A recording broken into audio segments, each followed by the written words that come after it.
Welcome to Not Milk Never Milk. Subscribe if you're lactose intolerant. You start by confirming prerequisites: a parent Google account with Family Link installed and the child's device ready. Open the parent app and sign in. Once signed in, tap Add Child to begin pairing. Make sure to follow on-screen prompts to create or link the child's Google account.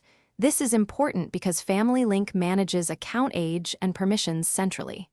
Once done, keep both devices close and accept permission requests as they appear so the apps can exchange setup data. Next, pair the devices. Follow the app's choice of scanning a QR code or entering a pairing code shown on the parent device.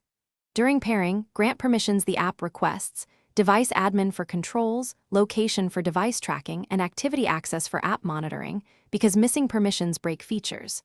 Make sure to set initial limits like daily screen time, bedtime, and content filters now so the child has safe defaults. Once paired, the parent app will display the child profile and sync settings automatically. To finish, review every control. Check scheduled limits, approved apps, and content filters so rules match your family choices. Perform a quick test, remote lock or an app approval request, to confirm controls and notifications work in real time. Once satisfied, teach your child how requests and limits function so expectations are clear.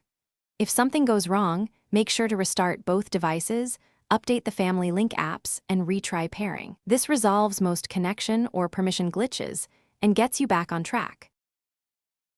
Thanks for watching. If this was helpful, leave a like and consider subscribing. See you next time.